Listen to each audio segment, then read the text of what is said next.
న్యూఢిల్లీలో ప్రస్తుత పరిస్థితిని ఇప్పుడు అక్కడ న్యూఢిల్లీ నుంచి మా కరెస్పాండెంట్ వెంకటేష్ అందిస్తారు. వెంకటేష్ చెప్పండి, ఇక ఇలా న్యూఢిల్లీలో మేము చూస్తున్న విజువల్స్ కనిపిస్తున్నాయి, తీవ్రంగా కనిపిస్తున్నాయి, గాలి దుమారం రేగింది, అలాగే చీకటి కమ్ముకుంది, ఢిల్లీ అంతా కూడా చీకటి అలుముకున్నట్లు కనిపిస్తుంది.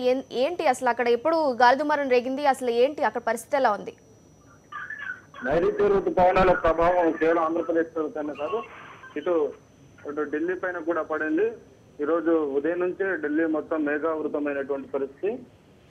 ఎండ కూడా తగ్గిపోయింది, మొత్తం మేఘావృతం అయిపోయినటువంటి పరిస్థితి. ఆ తర్వాత కొద్దిసేపటి కిందట పెద్ద ఎత్తున గాళ్ళు దుమారం లేచింది. ఆ తర్వాత చల్లటి చిరుజల్లులు మొదలైంది. గత వారం రోజుల్లో కూడా ఢిల్లీలో పెద్ద ఎత్తున ఎండలు, తీవ్రమైనటువంటి ఎండలు ఉన్నాయి. ఇప్పుడు ఇచ్చినటువంటి గాలి దుమారం, చల్లటి జల్లులతో మొత్తం ఒక్కసారిగా నగరం అంతా కూడా కూల్ అయిపోయినటువంటి పరిస్థితి. నిజానికి అక్కడ వర్షాలు పడిన సందర్భంలో ఢిల్లీలో పెద్ద ఎత్తున ఉక్కపోతగా ఉండేది, కానీ దానికి భిన్నంగా ఈసారి ఇక్కడ మెల్లగా చినుకులు రాలడం మొదలైంది. చూడాలి ఈ వాతావరణం ఇంకా ఎలా కంటిన్యూ అవుతుందో. ఇదైతే నైరుతి ఋతుపవనాల రాక వల్ల ఇలా జరిగిందంటారా?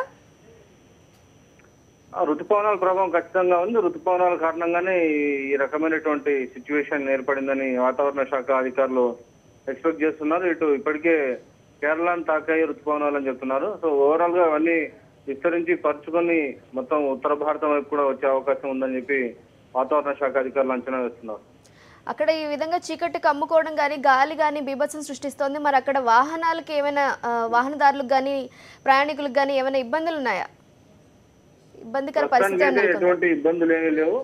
గాలి దుమారం పెద్ద ఎత్తున గాలి వీయడంతో ఒక్కసారిగా జనం అంతా కూడా కొంత ఆందోళనకు చెందారు. నిజానికి వర్షం వచ్చే సమయంలో ఈ రకమైనటువంటి గాలి దుమారం, అట్లాగే ఉరుములు మెరుపులతో కూడినటువంటి వాతావరణం ఏర్పడి కొంత అంధకారం అనుకున్నటువంటి సిచ్యువేషన్స్ ఇక్కడ కనబడుతున్నాయి.